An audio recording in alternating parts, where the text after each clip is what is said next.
올리버는 자신의 아파트에서 공격을 당했습니다. 그리고 병원으로 옮겨졌어요. 용의자는 4명이고 모두 올리버의 이웃입니다. 와, 꼭 이사를 가야겠어요. 아멜리아는 이른 아침부터 공원에서 산책을 했다고 말했어요. 헨리는 작업실에서 그림을 그리고 있었지만 아무 소리도 듣지 못했다고 했습니다. 제이콥은 자기 차를 수리하고 있었다고 했어요. 소피아는 지난 3시간 동안 목욕을 하고 있었다고 대답했어요. 이 사람들의 손을 보고 누가 거짓말하는지 알아내보세요.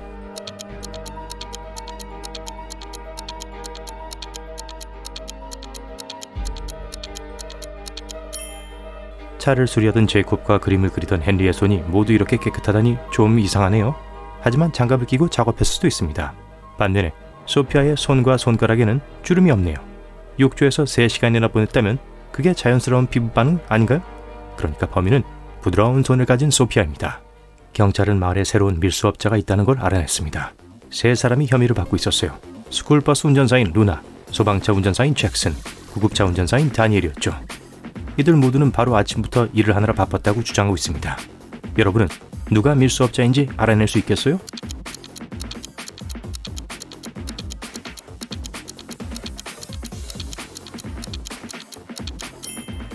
다니엘이 운전하는 차를 보세요. 이러한 차에는 일반적으로 구급차라는 단어가 거꾸로 적혀 있습니다. 다른 운전자들이 백미러에서 반전된 단어를 즉시 읽을 수 있도록 그렇게 써진 것이죠. 다니엘이 조금 철두철미하지 못했네요. 그날은 제이콥이 퇴원하기로 되어 있던 날이었어요. 제이콥은 병원에서 몇 달을 보냈고 몇 번의 수술을 받았습니다. 의사는 제이콥에게 괜찮을 거라고 말했어요. 퇴원하기엔 안전한 상태였습니다. 하지만 제이콥은 그 말을 믿지 않았어요. 그래서 의기소침한 마음으로 집까지 걸어갔습니다. 그리고 우연히 한 노부인과 부딪히게 됐어요. 그녀는 화가 나서 제이콥에게 소리를 치기 시작했어요. 하지만 말대꾸를 하는 대신 제이콥은 그녀를 안아주고 집으로 달려갔습니다. 왜일까요?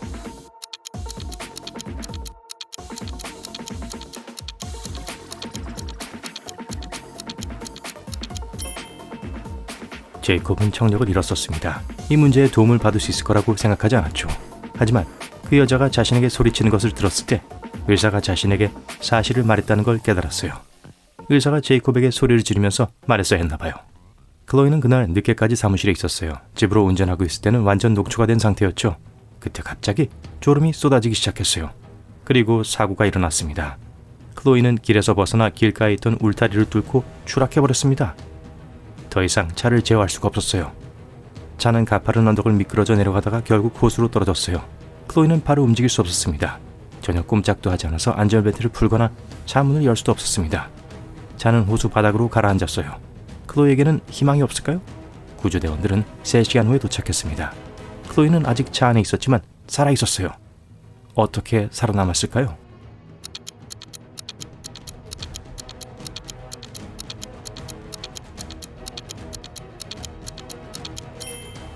차가 호수 바닥에 부딪힌 후 물이 클로이의 목까지만 올라왔기 때문입니다. 아주 얕은 호수였거든요. 다행이네요. 그날은 잭의 생일이었습니다. 잭은 오랫동안 꿈꿔왔던 오토바이를 선물로 받았습니다. 다음날 아침 잭은 오토바이를 타고 학교에 가고 주차장에 세워뒀어요. 점심시간에 잭은 오토바이를 확인하러 가기로 했어요. 그런데 가보니 오토바이의 사이드미러가 깨져 있는 상태였어요. 정말 공포스럽죠. 경비원은 오후에 3명만이 그 건물을 떠났다고 잭에게 말해줬어요. 그 3명은 잭의 절친 오웬과 샘, 그리고 한때 잭을 좋아했지만 그에게 차였던 라일라였습니다. 오웬은 샘이랑 같이 점심으로 샌드위치를 사러 캠퍼스 카페에 갔다고 말했어요. 샘도 똑같이 말했고요. 그리고 샘은 라일라가 복수를 하려고 오토바이를 고장낸 걸 수도 있다고 덧붙였어요. 하지만 라일라는 엄마가 자신을 만나러 와서 2시간을 함께 보냈다고 잭에게 말했습니다. 누가 거짓말하는 걸까요?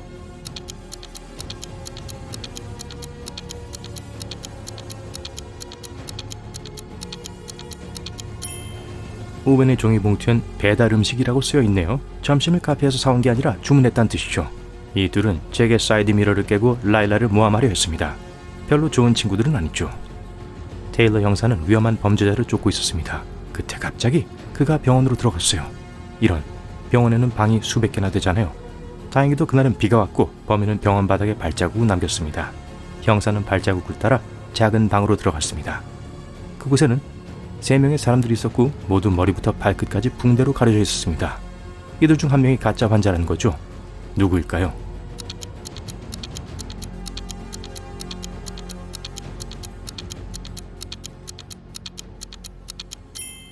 가운데 있던 남자였어요. 심지어 침대 옆에 진료 기록 카드도 없네요. 하지만 붕대는 아주 재빨리 감았나 봐요.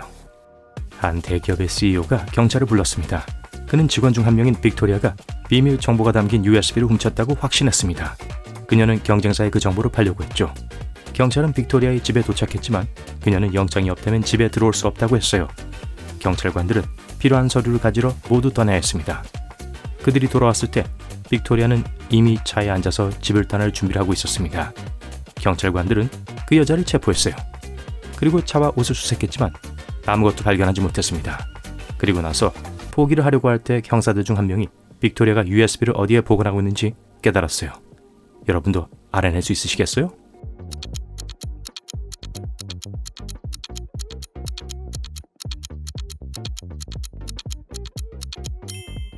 경찰이 처음 그녀를 찾아왔을 때 빅토리아는 머리를 풀고 있었습니다. 하지만 다시 왔을 땐 헤어스타일을 바꾼 상태였죠. USB는 그 묶은 머릿속에 들어있는 게 분명합니다. 모든 것이 깜깜해졌을 때 마이클은 체육관에서 집으로 향하는 중이었어요. 의식을 되찾았을 때 그는 자신이 어떤 방에 갇혀버렸다는 걸 깨달았어요. 문 옆에는 키보드가 달린 컴퓨터가 있었고 화면에는 수수께끼가 있었습니다. 마이클이 정답을 입력하면 문이 열릴 것이었죠. 수수께끼는 이렇게 말했습니다. 이것은 하나에서 두 사람을 만들어냅니다. 무엇일까요? 마이클은 정답을 입력했고 문이 열려서 자유롭게 떠날 수 있었어요. 정답이 무엇이었을까요?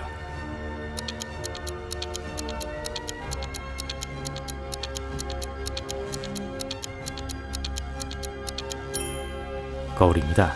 저는 톱으로 둘을 가른 이야기인 줄 알았는데 거울이 더 깔끔한 답이네요. 두 절친 에밀리와 루나는 유명하고 비싼 미용실에 갔습니다. 처음에 매니저는 두 명에게 지금 시간이 되는 미용사는 한 명뿐이라고 말했습니다. 하지만 전화를 돌리더니 기쁜 표정으로 다른 미용사를 찾았다고 이야기했죠. 에밀리와 루나는 동시에 머리를 할 수 있었습니다. 하지만 그 과정에서 에밀리와 루나는 미용사 중 한 명이 가짜라는 걸 밝혀냈어요. 누구일까요?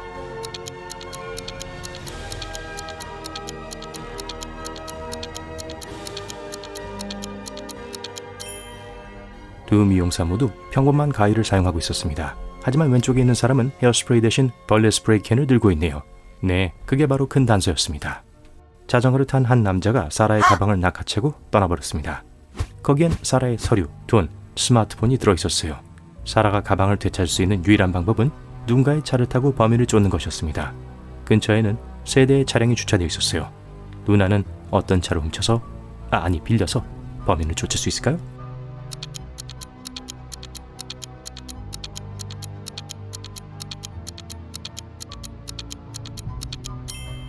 파란 차에는 한 남자가 앉아 있습니다. 안 되겠네요.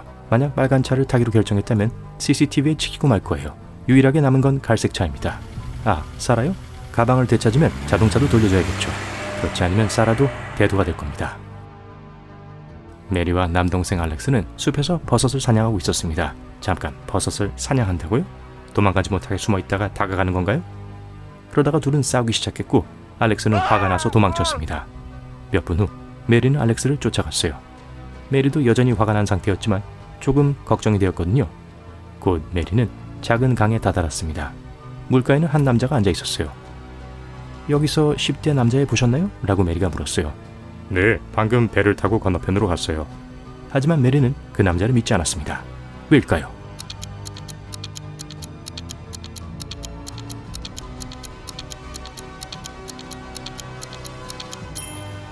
정말로 반대편에는 배가 있습니다. 하지만 노는 그 남자 옆에 놓여져 있었어요. 그러면 알렉스가 노를 젓지 않고 어떻게 강을 건널 수 있었을까요? 그리고 알렉스는 어딨죠? 탈출한 버섯에게 납치당한 걸까요? 아무도 모르죠. 엘라는 가장 친한 친구의 집에서 열린 파티에 갔습니다. 수수께끼 파티였어요. 모든 손님들은 미스터리를 풀고 다양한 챌린지에 참여해야 했습니다. 엘라의 미션은 잠겨있는 지하실의 방에서 탈출하는 거였어요. 눈이 가려진 엘라는 아래층으로 내려갔고 홀로 남겨졌습니다. 안대를 벗은 후 엘라는 문에 비밀번호 자물쇠가 걸려있다는 걸 발견했어요. 또한 문 옆 바닥에 놓여있는 종이 한 장을 발견했습니다. 거기에는 4송이의 꽃이 그려져 있었어요. 엘라는 그들을 잠시 바라보다가 정확한 비밀번호를 입력했습니다. 문은 열렸고 엘라는 다시 파티를 즐길 수 있었어요. 암호는 무엇일까요?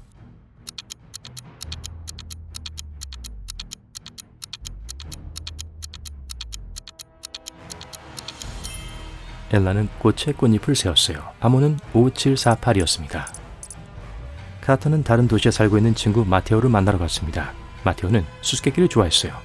저녁이 되자 그는 카터에게 그를 재워주기로 한 방에 열쇠를 가져가 보라고 했어요. 마테오는 찬물로 가득 찬 양동이에 열쇠를 떨어뜨리고 그 열쇠를 꺼내야 한다고 했죠. 하지만 열쇠를 빼내기 위해 물을 만지거나 어떤 도구도 사용해서는 안 됐습니다. 그리고 그날 밤 카터는 게스트룸에서 잠을 잤어요. 어떻게 열쇠를 꺼냈을까요?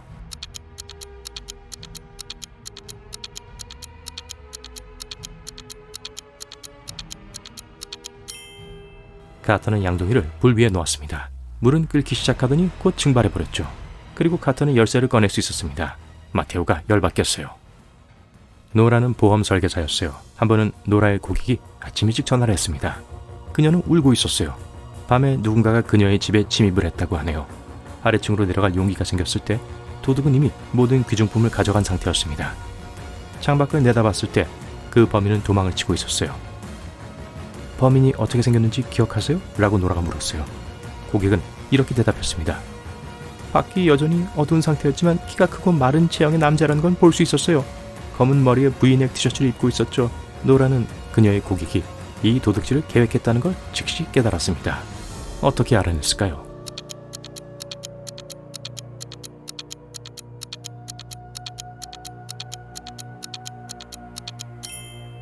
아주 어두웠고 범인은 고객의 집에서 도망을 치고 있었습니다.